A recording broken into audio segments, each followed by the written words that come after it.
Bonjour, bienvenue à toutes et à tous, bienvenue dans ce nouvel épisode du Talk Docti. On va parler aujourd'hui des aidants. Alors les aidants, on va le voir, c'est un mot un peu fourre-tout, un peu valise, mais en fait ce sont ces millions de personnes qui viennent en aide souvent à plein temps à un proche qui est un proche avec une déficience, avec un handicap, avec une maladie. Et ce rôle d'aidant, c'est un rôle à part entière qui est souvent en plus de son boulot. Et vous allez voir qu'entre charge mentale, isolement, démarche administrative, tout ça est très compliqué, tout ça fatigue. On parle de fatigue émotionnelle et même de fatigue physique. Être aidant, c'est vraiment un rôle à part entière et qui va se développer dans les prochaines années. Pour en parler, il y a 3 personnes qui vont nous aider. Et je me tourne d'abord vers Mathilde. Bonjour Mathilde. Bonjour. Mathilde Cabanis, vous êtes aidante de ta fille. On va se tutoyer, ce sera plus simple, de ta fille Hortense, greffée à 1 an. Et tu es maintenant militante et tu nous expliqueras comment tu milites pour les droits des personnes en situation de handicap et des aidants. Laurence, bonjour. Bonjour. Laurence Merger, tu es aidante de ton mari, qui a été victime d'un AVC. Tu nous en parleras tout à l'heure et il est aujourd'hui en situation de handicap. Et puis notre expert du jour, c'est Étienne Ruby. Bonjour Étienne. Fondateur de l'application pour les aidants MyMonka. On peut dire, allez, en 2 mots, c'est quoi MyMonka ? C'est une application pour prévenir l'épuisement des aidants et les accompagner dans les démarches et le suivi de leur situation et de celui de leurs proches. On en parlera un petit peu plus, mais accompagner dans les démarches, ça a l'air d'être une grosse partie du job d'aidant. Accompagner la personne à aider et puis accompagner avec tout l'environnement et en particulier l'environnement administratif. Alors les aidants, je disais, c'est plusieurs millions de personnes, c'est plus de 11 millions de Français qui sont aidants et c'est un chiffre qui ne va pas diminuer, qui va même augmenter avec les baby boomers, avec le vieillissement de la population et pourtant peu savent ce que véritablement veut dire ce mot aidant et surtout le quotidien, jongler entre vie professionnelle, vie personnelle, démarche médicale, épuisement. Alors on va en parler du rôle de cet aidant et de son inclusion dans le monde du travail ou de la compatibilité avec le monde du travail. Premier témoignage, je me tourne vers Mathilde. Alors Mathilde, je l'ai dit, tu es maman d'Hortense qui a été greffée à l'âge de 1 an et j'allais dire ça t'est tombé dessus du jour au lendemain. Raconte-nous comment ça s'est passé, la découverte de la maladie d'Hortense. Oui, effectivement, Hortense, elle avait 9 mois quand on a découvert qu'elle avait une maladie génétique donc qui touchait son foie et on nous a annoncé en juillet 2020 qu'elle passerait pas l'année et qu'elle ne terminerait pas l'année avec nous si elle n'était pas greffée et donc il fallait lui changer son foie et par chance c'est mon mari qui a pu être le donneur et ça fait 4 ans maintenant qu'elle est greffée et qu'elle vit en situation de handicap parce que quand on est greffé, elle est handicapée à 80%. Raconte-nous, c'est une petite fille qui allait super bien et puis qu'est-ce qui s'est passé? C'était quoi les symptômes? En fait, elle avait son ventre qui gonflait, qui grossissait. Alors on mettait ça sur le compte de la constipation. Nous, c'était notre premier enfant, on n'avait jamais eu de bébé entre les mains, donc on savait pas trop. Et puis elle mangeait bien, elle dormait bien, elle était hyper souriante, vraiment bébé soleil. Donc on soupçonnait pas que derrière ça, elle était en train de s'éteindre. Et c'est au fur et à mesure que son ventre grossissait, là je suis enceinte et en fait, quand à un moment donné, quand on est enceinte, notre nombril il ressort. Et ça a fait exactement pareil pour ma fille. Et là, je me suis quand même dit que c'était pas un souci de constipation et qu'il fallait quand même aller consulter. Et en fait, comme on était en plein confinement, notre pédiatre était fermé, donc il a fallu attendre. Et c'est seulement à la sortie du confinement qu'on a pu avoir un diagnostic et on a été envoyé directement aux urgences. Et après, il s'en est suivi tout un process un peu long de diagnostic parce qu'elle a une maladie génétique qui s'appelle la glycogénose de type 4, qui est une maladie qui en fait, est très très rare. Et donc, on a mis plus de 3 mois avant de découvrir ce qu'elle avait vraiment et comment est-ce qu'il allait falloir faire pour la sauver. Et après, ça va vite entre le diagnostic et le moment de la greffe, il y a combien de temps? Nous, on n'avait pas le temps d'attendre. Donc, elle a été mise sur la liste de super urgence et donc elle a été greffée en novembre 2020. Et donc, dans notre malheur, moi, ça m'a paru être une éternité. Au final, ça a été très rapidement parce qu'on est rentré en juillet, elle a été greffée en novembre et en décembre, on était à la maison. Et là, tu comprends que ta vie bascule, que ça va pas être une vie de maman ordinaire avec un bébé qui est malade chronique. Pas sur le coup. En fait, sur le coup, moi, j'étais vraiment dans l'urgence de me dire il faut que je sauve ma fille et je pensais que la greffe allait un peu être la solution à tous nos problèmes. Et en fait, la greffe, c'est juste la fin d'un premier cycle. Et après, il y a le retour à la vie classique, le quotidien. Et Hortense, j'ai dû rester avec elle pendant 1 an à domicile et me retrouver mère au foyer, alors que c'était pas un rôle que j'avais choisi. Moi, j'étais très attachée à mon boulot, j'étais très investie et j'avais une vie sociale très riche. Et c'est vrai que je me suis retrouvée seule chez moi. Mon mari devait continuer de gérer sa boîte et aller au boulot. Et en fait, pendant 1 an, je me suis retrouvée seule à la maison. C'était très très long en tant que maman.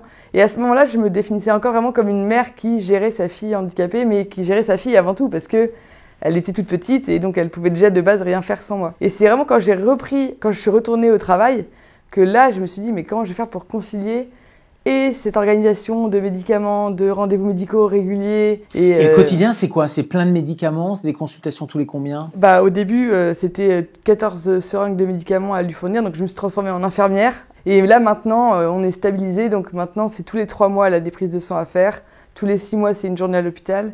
Et médicaments anti-rejet matin et soir, donc à 6h30 du matin et 18h30 le soir, avec des horaires de jeûne à respecter. Et pour une petite enfant, c'est un peu galère de lui dire non, t'as pas le droit de manger. Et, voilà, c'est d'expliquer la situation, d'être toujours dans la pédagogie de pourquoi est-ce qu'on fait ça. Et là, tu te rends compte que ça va être compliqué avec ta vie professionnelle. Là, je vois pas comment est-ce que je vais faire pour reprendre une vie pro en tant que salarié en tout cas. Et je me dis, je peux pas imposer ça à un employeur, je peux pas imposer mon rythme de vie qui fait que je suis pas fiable en fait, parce que des fois, y a des urgences qui font qu'il faut la récupérer parce qu'elle a de la fièvre et il faut la ramener à la maison et du coup, ça devient un peu compliqué et je me dis quelles sont les options qui s'offrent à moi pour travailler, parce que le travail est quelque chose de très important pour moi. Et je me suis dit, si je me sens pas capable d'être salarié, je vais créer mon propre boulot et être mon propre patron et comme ça pouvoir bosser un peu quand je peux. Et donc, tu as créé ta boîte? J'ai créé ma boîte et je suis formatrice et conférencière et donc je vais dans les entreprises pour parler de handicap et des danses attachées au monde de l'entreprise. Suite à la maladie d'Hortense, mais aussi suite, je crois, à un accident de la vie? Oui, parce que moi déjà de base, je suis en situation de handicap suite à un AVC que j'avais fait à 21 ans. Et donc le handicap, c'était déjà une grosse part de ma vie et c'est vrai que le fait d'être handicapée, je pense que c'est une chance au final pour ma fille parce que j'ai pas pris son handicap pour une fatalité. Je sais que malgré le handicap, elle peut accéder à une vie chouette et elle pourra aussi suivre ses rêves, faire ce qu'elle a envie de faire. Tu avais déjà cette maturité un peu psychologique, mais est-ce qu'on est préparé à devenir aidant? On n'est pas du tout préparé à devenir aidant parce que je pense comme un peu toutes nos histoires, ça nous tombe sur le coin du nez et puis on fait avec. Et au début, en plus, on subit un peu la situation. Quand on est vraiment dans le dur, on n'a pas le temps de se poser des questions. En fait, on fait. Et moi, je me suis épuisée littéralement. J'ai fini cette première année à la maison en étant complètement rincée et j'ai cru à un moment donné que j'allais tout abandonner et que j'allais planter mon mari, ma famille, parce que je savais plus comment me gérer, parce que je voulais trop en faire et je posais plus de limites parce que j'étais dédiée à ma famille et à mon entourage et je pensais plus du tout à moi, ni mon suivi médical. J'ai arrêté mes séances de kiné alors que c'était très important. Je dormais plus. Enfin voilà, j'avais des gros symptômes qui m'ont conduit vers un épuisement. Et c'est en prenant quelques mesures et des engagements envers moi-même que j'ai réussi à m'en sortir. En me disant, non, en fait, ta fille, elle ira bien si aussi toi, tu vas bien. On parlera justement des solutions concrètes et les limites en font partie, à mettre des limites et compartimenter. Je me tourne vers Étienne parce que ce que tu décris avec la difficulté avec l'engagement professionnel, c'est quelque chose d'assez typique, j'imagine. Donc, quand on est aidant, comment on concilie avec sa vie pro? Ouais, en fait, je pense que déjà, on peut faire un petit pas en arrière sur être aidant. Tu parlais tout à l'heure des 11 millions de personnes.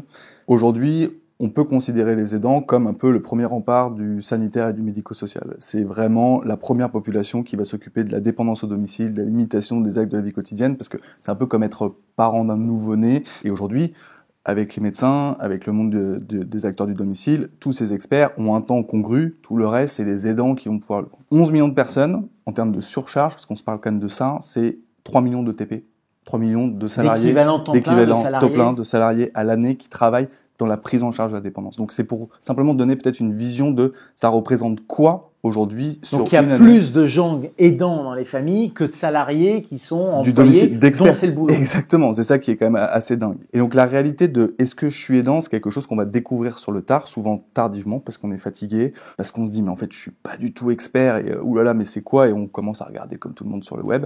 Et donc ça peut amener des temps assez longs dans la prise de conscience parce qu'on est dédié à la situation de son proche, on s'oublie.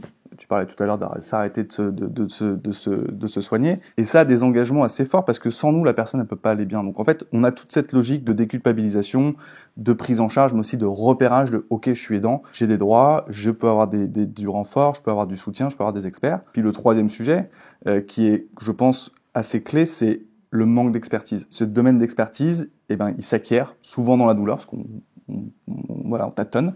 Et donc, quand on prend ces trois choses-là, c'est absolument commun de passer par ces trois phases, mais c'est aussi absolument important de comprendre la valeur qu'on a pour les experts, parce que sans nous, l'anamnèse de la maladie, qu'est-ce qui se passe à la maison, les professionnels... Mais c'est complémentaire du rôle du médecin, de l'infirmière, de l'assistante sociale. Exactement. Et donc, du coup, on a un rôle, on a besoin de savoir où est-ce qu'on va, et on a besoin aussi d'apprendre de la maladie, d'apprendre comment nous, on doit se gérer.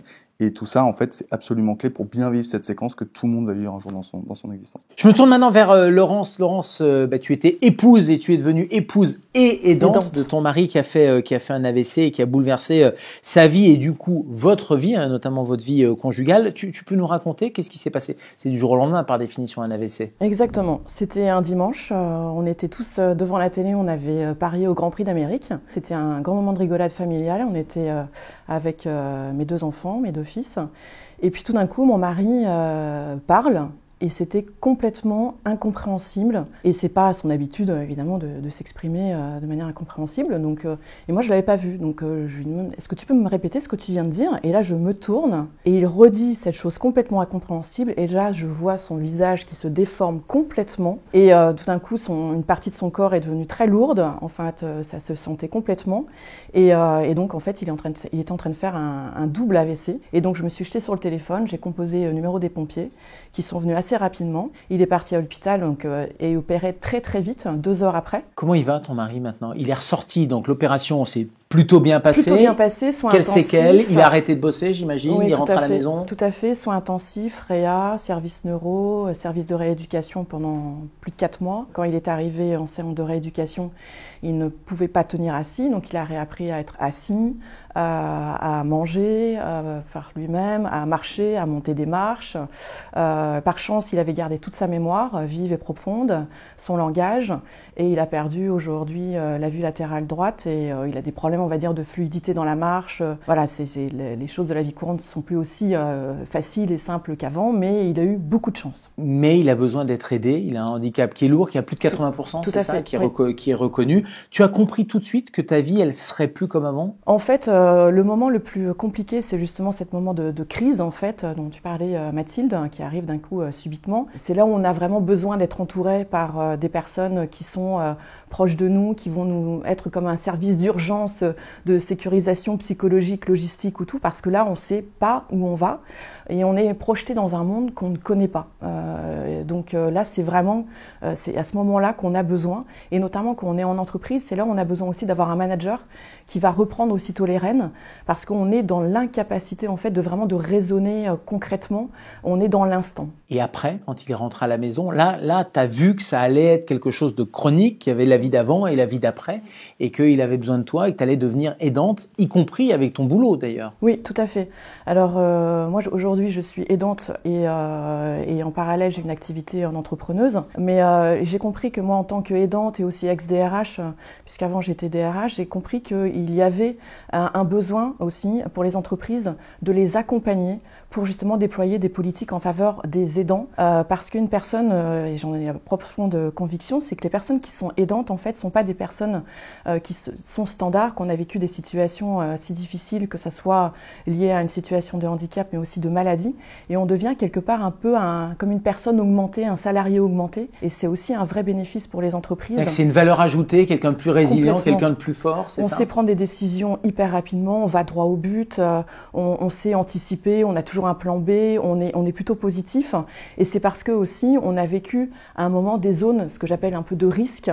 On les frôle, hein, l'épuisement dont tu parlais, moi je l'ai frôlé à maintes reprises, que moi j'appelais le burn-out, et donc pour moi j'avais trouvé la solution, c'était de dormir, voilà, quand je sentais que je frôlais, parce que j'avais compris aussi une chose, c'est que j'étais la colonne vertébrale de l'entreprise, de la mienne, mais aussi de ma petite entreprise familiale, et donc on s'autorise pas à tomber. On s'autorise pas, en fait, on frôle, mais on s'autorise pas. Pour pas tomber, il faut du soutien. Tu as eu des soutiens, des services sociaux, de l'entourage. Qui est-ce qui a répondu présent dans ces moments-là? Dans un premier temps, on a vraiment besoin d'avoir cette sécurité dont je parlais, où on est entouré par des personnes proches.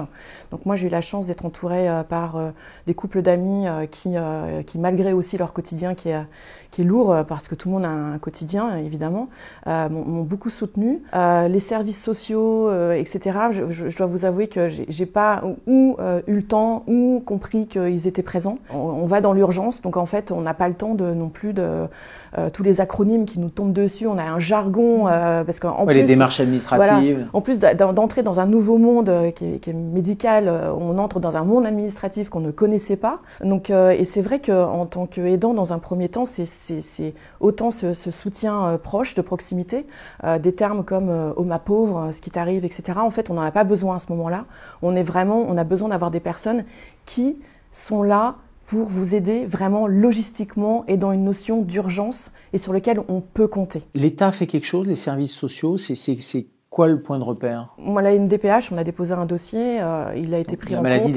La maison des personnes handicapées, voilà, la maison exactement, ça fait départementale partie des acronymes qu'on connaît, merci de le détailler. Mais pour nous, le dossier a été déposé. Alors pareil, c'est un peu compliqué parce que ça dépend de l'âge de la personne, etc.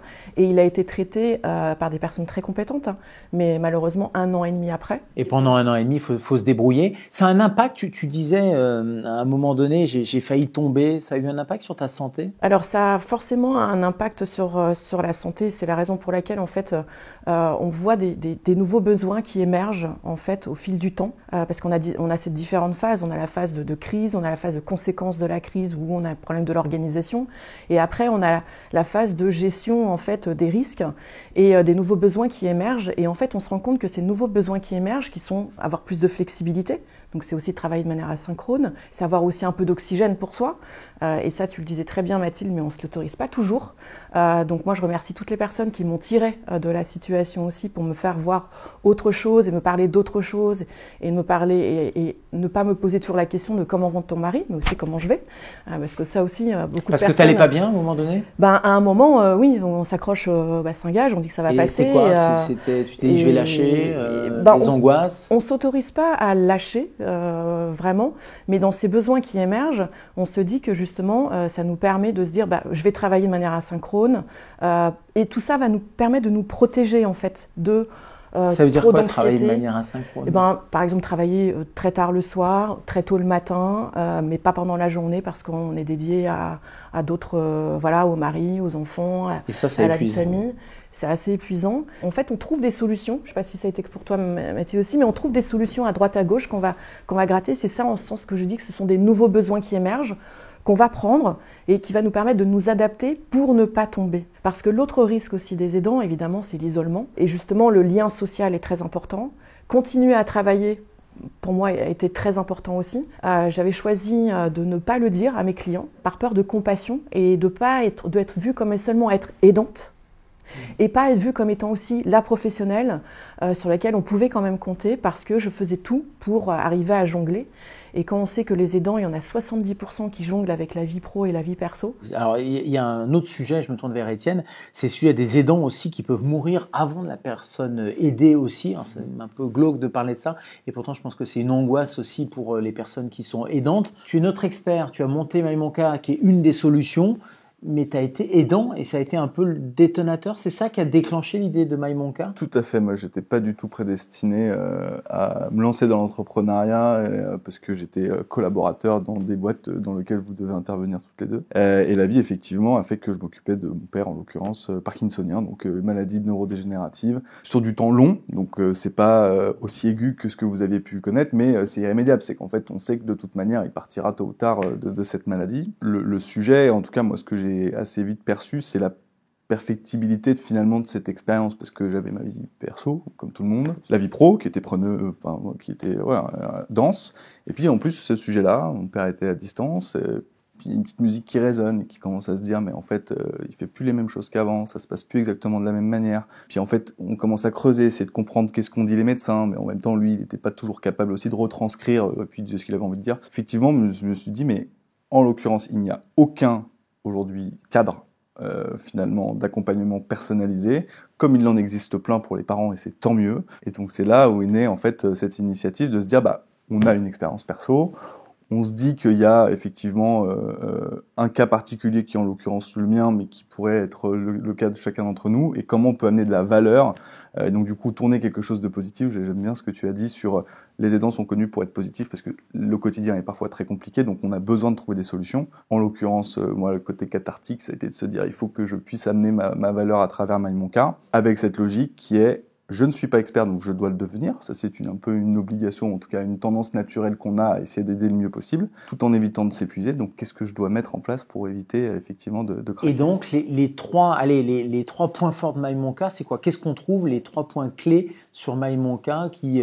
aident les aidants? On a bâti en fait une solution qui se veut être la plus générique possible. Donc, c'est la première chose, une auto-évaluation. Puisqu'en fait, comme on le disait, on ne sait pas qu'on est vraiment aidant. Et donc, du coup, on peut décrire très facilement à l'inscription, finalement, la situation dans laquelle on est, comment moi je vis mon quotidien, j'en suis où dans mon parcours de soins. Tu disais que, et malheureusement, tu n'es pas la seule, il y a 35% des aidants qui arrêtent de se soigner, donc c'est colossal en fait en termes de nombre, parce que rapporter à 11 millions de personnes, ça fait quand même quelques personnes concernées.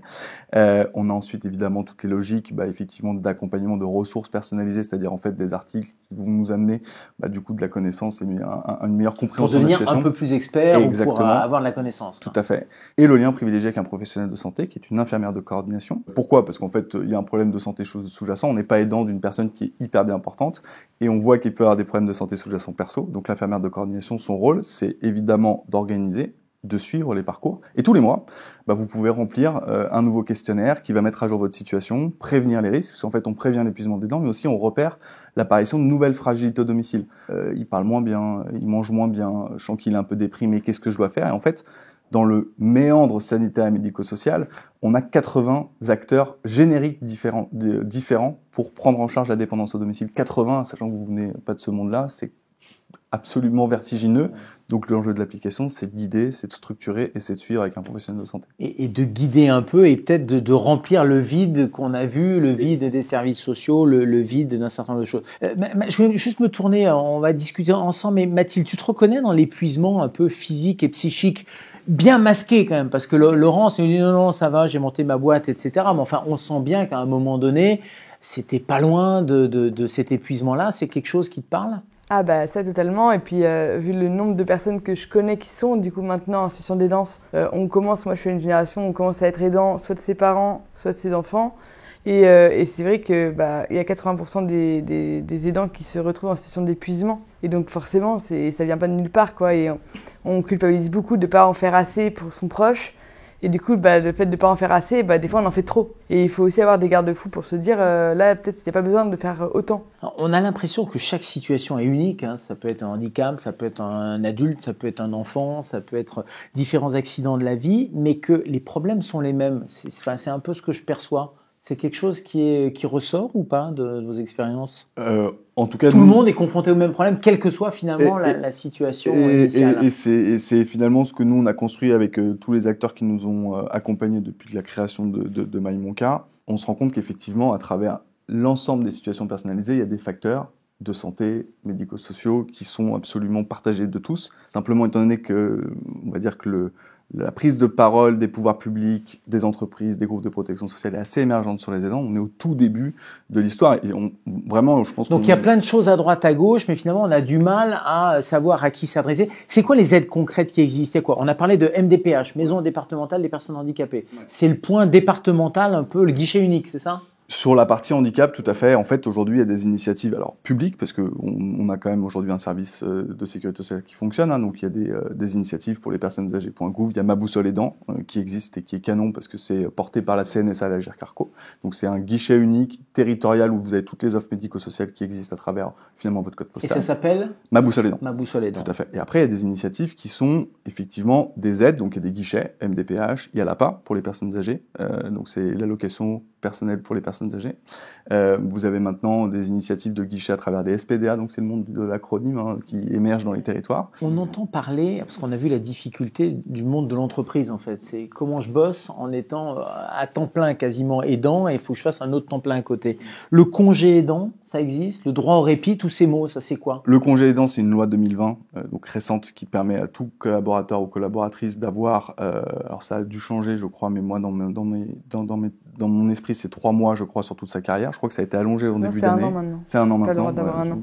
Donc il faut quoi? Un certificat médical comme quoi? Non, c'est pas si simple que ça. Et... ça serait trop. Et en plus de ça, c'est réservé aux aidants de personnes qui ont des personnes handicapées à plus de 80%. Donc c'est une première réponse, mais c'est clairement pas suffisant parce qu'on n'accompagne pas forcément des proches à plus de 80%. Et déjà à plus de 50% de handicap, on a quand même besoin d'une présence et on n'a pas le droit à ce congé-là. Et en fait, ce congé de proche aidant, il permet d'avoir 1 an sur toute sa carrière de rémunérer pour pouvoir, sous format d'allocation, pour pouvoir se consacrer à ça. Et il faut passer devant une commission, c'est la MDPH qui gère, qu'est-ce qui... Non, c'est l'employeur. Aujourd'hui, aucun employeur ne peut vous refuser votre demande de congé. C'est inscrit dans les textes de loi, donc c'est comme prendre des congés, si on peut appeler ça des congés. Mais en tout cas, aujourd'hui, tous les membres du privé, tous les salariés ont le droit. Après, il y a des conventions collectives qui existent, il y a des dispositifs spécifiques en fonction de l'employeur dans lequel on est. Plus généreuse que... Exactement. Le droit en répit, ça existe ? Tout à fait. C'est hyper important. En l'occurrence, aujourd'hui, il y a une stratégie aidant jusqu'en 2027 qui est prônée par l'État.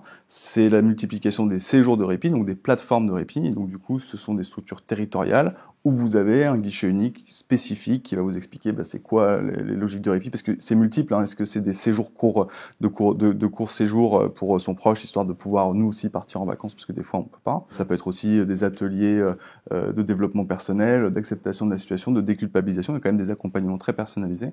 Et ça, aujourd'hui, ça existe sur tous les territoires en France. Il y a plein de choses, Laurence, qui existent. C'est des choses auxquelles maintenant tu as accès, que tu connais mieux. Non, moi je les connais pas toutes. Maintenant, dans les entreprises, les politiques d'aidance, justement, sont de plus en plus mises en valeur par les DRH, parce que justement, les DRH et les entreprises ont compris qu'il valait mieux mettre en place une certaine flexibilité plutôt que d'avoir une personne qui, justement, à un moment, va s'absenter. Et la durée moyenne des arrêts maladie pour les aidants, les dernières études que j'ai vues, c'est 27 jours. Donc, vaut mieux avoir justement une personne qui peut adapter son emploi du temps par rapport à ses besoins, plutôt que de la voir partir, parce que sinon, ça va justement reporter la charge sur l'ensemble de l'équipe, etc. Et en plus, c'est avec un risque autre, c'est que la personne elle-même, elle s'isole et puis elle tombe, justement. Donc, vaut mieux rester. Donc, c'est pour ça que la politique d'aidance n'est pas une politique... j'ai entendu parler parfois d'assistanat social. Au contraire, ça permet d'accompagner les personnes par rapport à des situations qu'ils vivent qui sont compliquées et qui vont permettre à ces personnes d'être, ce que je disais, des salariés augmentés et qui vont avoir un bel impact sur l'ensemble de l'équipe. Et moi, je me suis posé une question à un moment, c'est en me disant, mais les danses, c'est nouveau, c'est pas nouveau, c'est aujourd'hui dans le débat public, et je me suis rappelé de mon grand-père qui avait une entreprise, et en fait, avant, on connaissait toutes les vies des personnes en fait, qui composaient une entreprise. Mon grand-père connaissait très bien Paul, Jacques, Pierre, ce qu'ils traversaient dans la vie, les joies, les épreuves, et en fait, il y avait des politiques d'aidance qui existaient déjà, sauf qu'elles étaient justement pas du tout formelles, elles étaient informelles, mais très concrètes. Et aujourd'hui, avec des entreprises qui sont de plus en plus importantes, etc., les politiques d'aidance deviennent très formelles, mais très abstraites, avec énormément d'acronymes. Donc je pense qu'aujourd'hui, l'aidance, c'est un gros mot qui en fait existait déjà, mais de manière complètement différente. Peut-être que ça existe encore aujourd'hui dans les TPE, PME, dans les toutes petites structures, donc je pense qu'aujourd'hui, il est important de prendre en compte que la politique d'aidance est quelque chose qui existait avant, mais qu'on doit mieux expliquer aujourd'hui pour que ça soit moins abstrait. Et je me tourne vers Étienne, il faut changer ce mot aidant. Est-ce qu'il y a un statut de l'aidant qui existe d'abord ? Alors non, il n'y a pas de statut de l'aidant, il y a des initiatives qui ont amené à reconnaître ce rôle. Donc, on se parle de la loi 2020 pour les droits et les acquis dans l'entreprise. La réalité, c'est que dans les combats à mener, l'objectif est de mieux pouvoir expliquer cette séquence de vie-là, plutôt que de se battre sur une partie de statut, puisqu'en l'occurrence, ce sera très compliqué à l'organiser comme le statut des parents. Dans les combats des statuts et des rôles, et on se prend juste l'exemple de l'employeur, on est aidant en moyenne en France à 42 ans, donc la génération sandwich que tu évoquais ici, dans une logique d'allongement des carrières. Donc on a énormément bâti de choses pour les parents et c'est canon. Maintenant, il est temps de prendre en charge une autre séquence de vie qui est celui de l'aidance, parce qu'en l'occurrence, on va tous devoir plus travailler, plus longtemps, et on sera tous exposés à ce rôle-là. Donc le statut est un sujet. Je pense que là, l'enjeu, c'est surtout d'accompagner cette séquence de vie qui est absolument clé, telle qu'on le... Et avec des aides qui existent, mais qui ne sont pas toujours connues. On a beaucoup entendu parler du mot, j'ai beaucoup entendu le mot isolement. On se sent isolé, on est tout seul. Et si on voulait, c'est quoi les idées pour rompre l'isolement ? Dans la logique de l'aidance, en fait, il y a un alignement aujourd'hui des différents pouvoirs publics qui est nécessaire dans le cadre de la reconnaissance. Et aujourd'hui, il y a 3 grands types de financeurs, les pouvoirs publics, les groupes de protection sociale et les entreprises. Et de désacraliser ce moment où, en fait, on a une phrase, il est souvent plus facile à la machine à café dans l'entreprise de dire qu'on a changé sa fille que d'avoir changé sa mère, concrètement, le matin. Et donc, en fait, c'est toute cette logique, c'est un peu bête, mais en l'occurrence, cette logique de thématique, il y a un tabou. alors qu'elle est ridicule et qu'on passe tous par là. Donc tout cet enjeu de finalement de reconnaissance sur une période de vie qu'on va tous connaître, elle est absolument nécessaire aujourd'hui. Donc il faut encore déstigmatiser. Une piste pour rompre l'isolement, c'est quoi? Moi je pense qu'il faut oser en parler parce qu'il y a beaucoup d'aidants qui se mettent des barrières et qui n'osent pas parler de leurs problématiques, qui n'osent pas se plaindre, qui n'osent pas dire les défis auxquels ils font face. Et juste le fait de des fois avoir des personnes ressources sur lesquelles on peut s'appuyer, que ce soit des proches ou des membres d'associations, parce que nous, je sais qu'à l'hôpital, on nous a donné des contacts d'asso. Et en fait, d'oser aller expliquer son quotidien, parce que si on n'en parle pas, personne ne peut comprendre ce à quoi on est confronté. Ça permet aussi aux autres ensuite de pouvoir mieux nous aider et nous accompagner. Laurence, si tu avais une piste pour rompre cet isolement, ou si tu te projettes dans la situation, ou qu'est-ce que tu aurais aimé avoir au moment où tu as été dans la situation d'aidante? En fait, c'est un peu comme Mathilde, c'est pas que le côté reconnaissance, c'est connaissance de notre situation. Parce que moi, j'ai jamais voulu être reconnue en tant qu'aidante, en tant que telle, mais qu'on connaisse ma situation pour qu'on comprenne que oui, j'ai une organisation quasi militaire, que oui, je suis pas toujours disponible, mais qu'en même temps aussi, j'ai besoin des autres. Parce que si je suis pas tirée de cette situation du quotidien, en fait, je vais m'isoler encore plus. Donc, besoin des autres, besoin de connaître cette situation et que les personnes viennent à nous. Et vous avez toutes et tous fait de votre situation de vie, de votre accident de vie, de votre parcours, un métier finalement. Vous avez transcendé, tu as créé une application, tu es consultante des entreprises et toi, tu es DRH consultante aussi pour aider les DRH justement dans ces domaines-là. Donc, on voit que la résilience... ça fait partie de ces réorientations professionnelles. Laurent, je crois que tu as un dernier message à passer sur ce rôle d'aidant et sur ton rôle et ton expérience. Oui, j'ai remarqué une chose, c'est de mon expérience, c'est qu'on pense, et Mathilde, tu en avais parlé un petit peu tout à l'heure, on pense à un moment que ça va s'arrêter et que les choses vont se stabiliser. Or, en fait, on a déjà une phase d'acceptation de cette nouvelle situation qui n'est pas toujours simple et qui est différente en fonction de la situation familiale, donc ce qui est proche d'une phase de deuil. Et ensuite, il y a ce que j'appelle des phases de reproductibilité, c'est-à-dire que il y a la crise qui va revenir parce que ça va être, par exemple, pour mon mari, ça a été une chute et de ce fait, il a été à nouveau immobilisé. Ça va être aussi un événement émotionnel qui va faire que... Et en fait, la situation n'est jamais stable et que les personnes autour de nous, parfois, pensent que voilà, ça s'est terminé, ça y est, il est rentré à la maison, ça va mieux, etc. Alors qu'en fait, ça ne s'arrête jamais. Et nous, on est tout le temps dans ces phases d'acceptation, on recommence ces cycles de crise, de conséquences de la crise, de gestion des risques, de gestion des bénéfices, et hop, et on repart. Et en fait, c'est des boucles qui ne s'arrêtent jamais. Et c'est ça, en fait, aussi, qu'on apprend avec le temps, cette acceptation et accepter en fait que ça ne va jamais s'arrêter. Ça peut être quelque chose de négatif avec un facteur d'épuisement, mais ça peut être quelque chose un peu de positif parce qu'on capitalise sur une expérience exactement. Aussi. Et en tout cas, bravo de le partager, d'en faire un boulot pour aider encore plus les autres. Et on voit que côté pouvoir public et entre citoyens, il y a encore beaucoup à faire. Message aux politiques. Merci de nous avoir suivis sur ce Talk Docti. Le prochain Talk Docti, ne le ratez pas. Il est sur les TCA. TCA, ce sont les troubles du comportement alimentaire.